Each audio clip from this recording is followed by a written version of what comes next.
Good afternoon, ladies and gentlemen. This is Harry Muppet. Welcome back to another Daily Masters cast. Going to be grabbing a TvZ today. Going to be checking out a couple of awesome players playing an awesome game. And so here we go. Let's start introducing the players because I haven't actually cast either of these players before. I'm not sure where I got this replay anymore, but it is a bunch of South Korean players, I think. Yes, they're both from South Korea. So let's start introducing them. Down the bottom, it is NesTea, and he is from South Korea. He is playing the Zerg race. Yes, that's kind of obvious. All right, we don't need to talk about that. He's from the incredible Miracle team, and he's currently number 55 in the WCS with 850 points. So quite a decent player out there, doing quite a lot of stuff. And what's even more surprising is that he is actually older than me. I keep going through and there's all these bloody little kids going. For the record, I am 29, okay? So I'm not a young little kid going around like pro gamers. Because pro gamers, man, they're going to have the reflexes and all that stuff. And I play, man, and I just don't do that well. So I see so many players and they're just... yeah, they're so freaking young, man. But this guy's like 30 years old, man. So he's right up there with me, and I say good on him for getting in there. So our other player is Hart, and he is from South Korea. He plays for the team Axiom. He's currently number 65 in the WCS with 750 points, and he is disgustingly young at only 23 years of age. So yeah, not going to be good. He's probably actually older than a lot of the other pro players though. But yeah, you hear all these crazy stories, or maybe they're not crazy stories, but about people becoming pro Starcraft 2 players when they're like 15 and stuff like that. And yeah, really insane. But let's have a go and let's have a look at what's going on. So Mr. NesTea has got his hatch coming up, so it's going to be a hatch full. There we go, very nice. Got the gas on the way already. Maybe expected to see a link speed, or may just be for our other gas related sort of appliances. We do have a Reaper and an SCV coming out. Whether this is for a bunker or whether this SCV is just lost and loves following that Reaper, I really cannot say. Let's get the follow mode on the Reaper, see where it goes. We've got another Reaper and another SCV coming out. So it could potentially be for a bunker play here. And NesTea does have a couple of queens coming out, a couple of links coming out. The link should be able to chase away the Reaper, but the Reaper can run interference for the bunker to be created. But it looks like the SCV is just going to be scouting the third base at the moment over in there and not really doing the bunker, although he's coming in here. He's thinking about doing a bunker. He's got to do it on the top ramp if he wants to do it. Reaper's not going for work as he's just sort of out of this top area attacking the hatchery. So he's thinking about the bunker, and there we go, building the bunker on the lower shelf.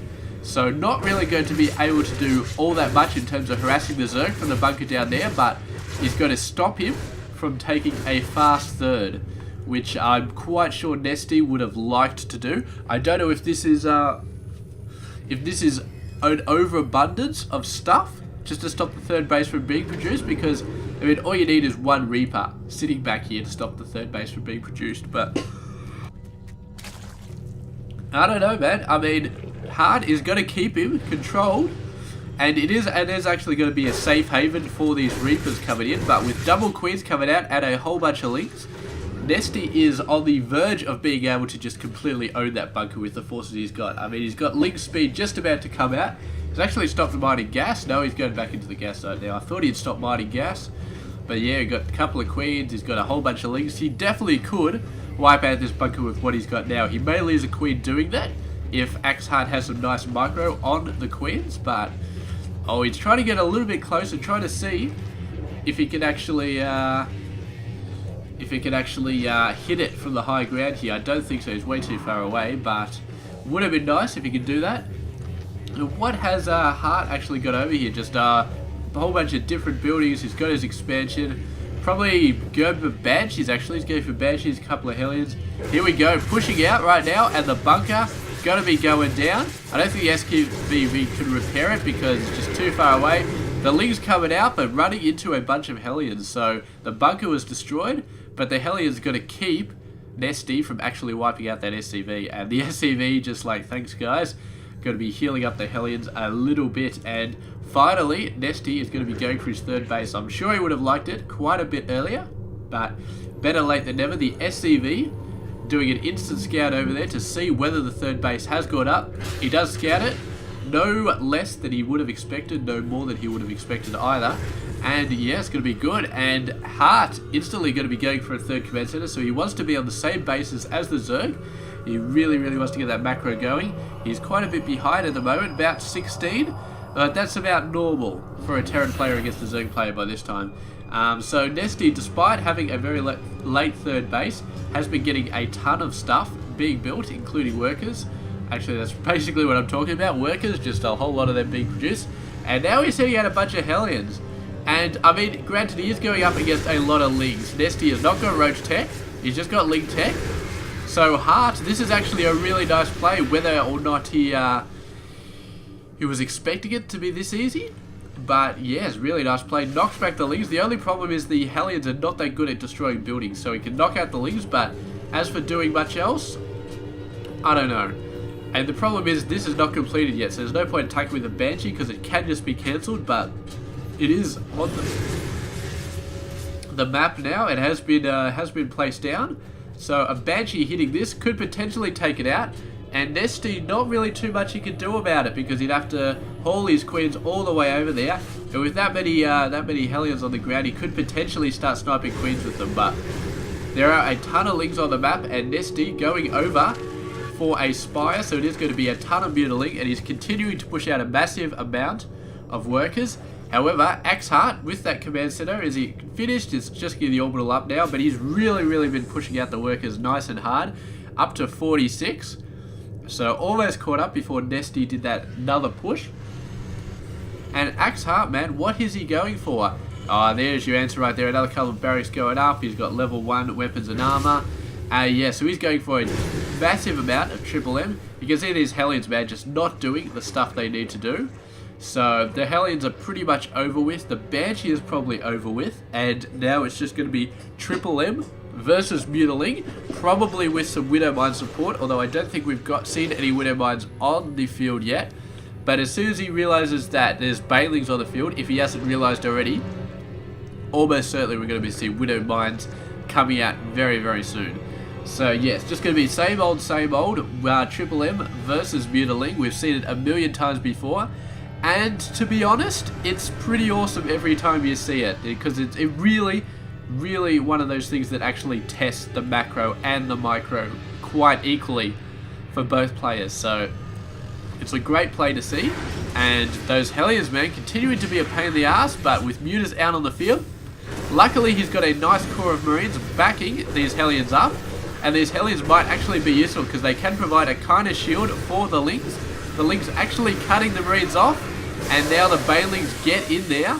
You can see the Marines couldn't retreat because they were surrounded by Lings, and the time it took to actually kill those Lings was just more than enough time for the Banelings to get in range, and yeah, they just got completely owned over there. So not very good for Axeheart, losing quite a bit of Marines there, and now this base is so exposed it's not even funny. He's going to lose quite a few workers here. Have a look at the units lost, and man, it is not good at all. 4 workers going down. He didn't lose as many as he could have. Very nice play by Axeheart to get those workers out of there, to move the Marines in to reinforce. Very nice job. We do have a missile turret already over there, maybe needs one over there as well, because this half is kind of exposed, but oh man.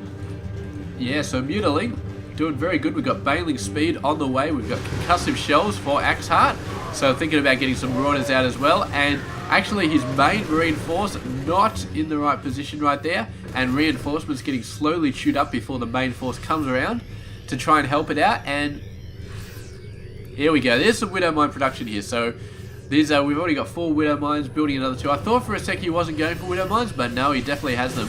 And look at that beautiful Ling trying to move in there, trying to just jump out the Widowmines, trying to knock them out. Oh, look at all those Banelings getting caught out of position, but they managed to get up, and the Terran forces are going to be stimming and running away. The Banelings not able to catch them.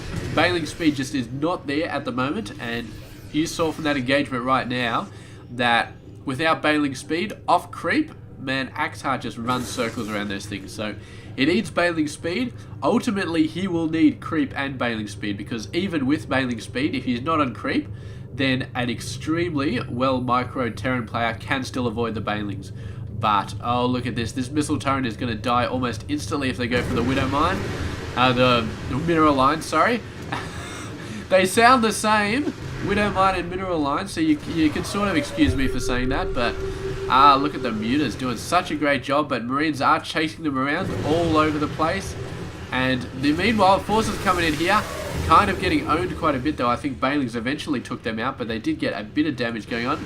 The Mutas, meanwhile, just have been killing so many stuff here, so much stuff. 34 workers have died for Axeheart, 0 have died for NesTea, and this is absolutely massive right now. So I almost feel like I'm playing this game, because I am horrible at dealing with Mutas taking care of my workers, man. It's just so bad. So right now, NesTea doing a fantastic job of Muta harass. He's taken out so many workers. Oh, look at the Widow Mines though. Where is the Overseer when you need it? Wouldn't it be crazy if the Widow Mine actually killed the Overseer? But I think it's just out of range.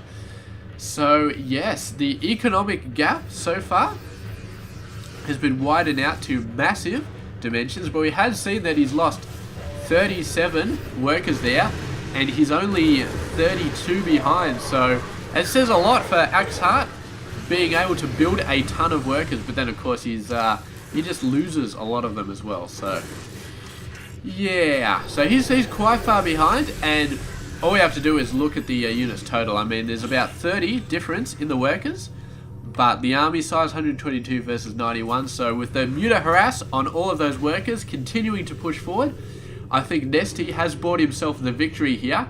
I think it's going to have to be a pretty big mistake that sets him back to anything approaching an even army size or an even macro size.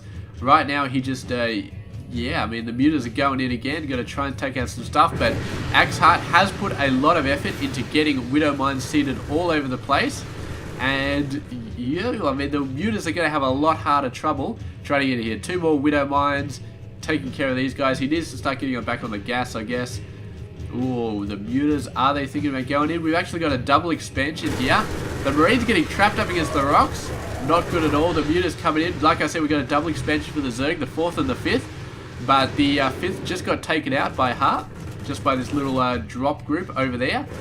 And the Mutas started to take quite a lot of hits here, actually. They're taking out a lot of workers, but starting to take a lot of hits. And it just comes down to the Marines, man. They're just so slow. They're just chasing Mutas around the map, especially on a map like this where you have to take the long way around. Just not good. And the Mutas choosing not to go into the middle there, just staying up the top.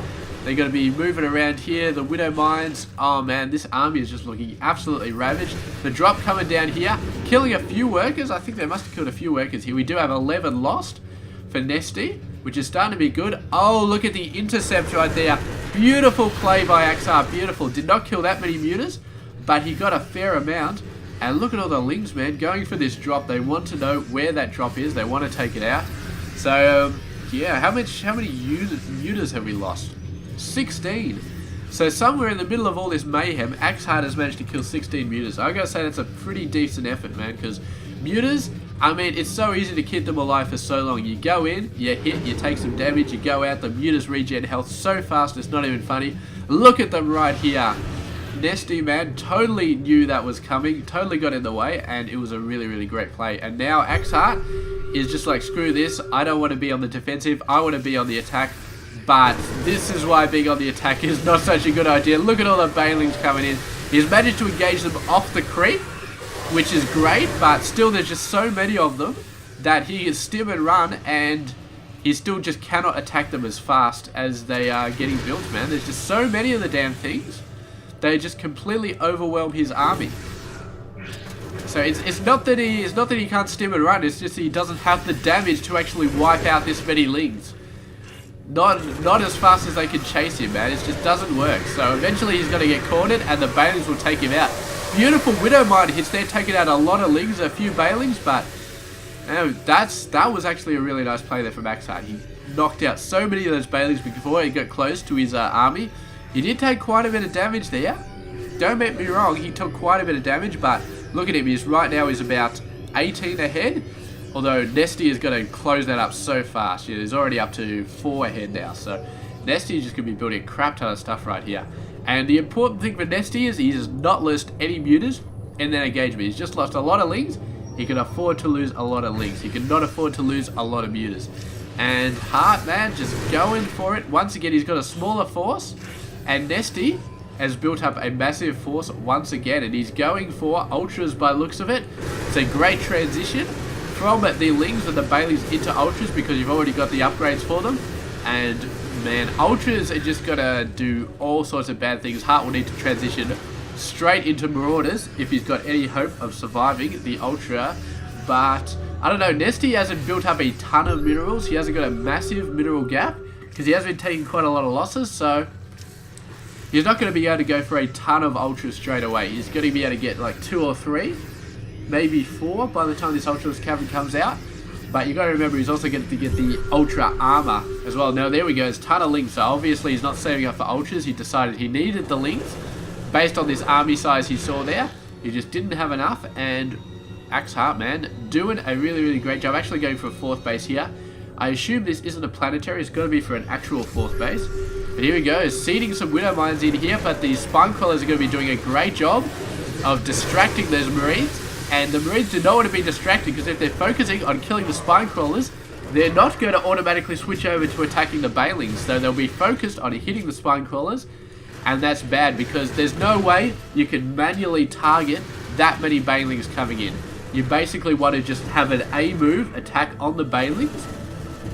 And you've got to be hitting only Bailings. If you're busy hitting Spine Crawlers and Bailings are coming towards you, you've got no hope at all of having enough micro to actually focus all your forces suddenly on the Bailings. It's just not going to work. So it's all going to be automatic. You can't do it manually. And that is why Hart did not want to commit in that battle, because he knew the Bailings would come out when he was committed on the Spine Crawlers and he would lose. So choosing not to do that, but a bunch of Lings going really, really far. We actually got a drop here, but the drop is being greeted by the first Ultralist, and they're probably able to kill it, but now the Queen actually healing the Ultras, man. Not good at all. And suddenly Hart is just like, oh crap, there's Ultras out in the field. He is not going to be feeling good about this game so far. We've got a massive amount of forces going in for the 3rd base. Just simply overwhelming here. Overwhelming everything. I mean, granted, there's no detection here for the Zerga. There's a couple of Widow Mines, but in the scheme of things, it's not going to be a lot of stuff. And the Marines constantly getting swarmed by Lings, although he is pulling back. He's worried about getting flanked by this massive army, and he really, really should be worried about getting flanked because he only just missed it by about 2 seconds. Hart missed that flank, so managed to save himself, but yeah, what can you do? And it looks like the drops all got taken out here. Has Hart come back with killing workers? He has killed a fair bit, 19, but we can still see 64 of Hart's workers have been killed, so whatever workers he's killed, I mean, NesTea has definitely made up for it. And here we go for the Ultras. Do we have a switch over to Marauder production? I feel like we do a bit because there's a bit more Marauders, but we need to have a lot more Marauders. Like, he needs to be producing 2 or 3 at a time constantly. Look at that. Look at how many Ultras NesTea has produced, man. That would say 3 at the minimum, man. But he knows he does not have it. And somehow NesTea getting out a ton of Ultras, man. There's so many Ultras. It's going to be this 4th base, which he's just had freaking forever.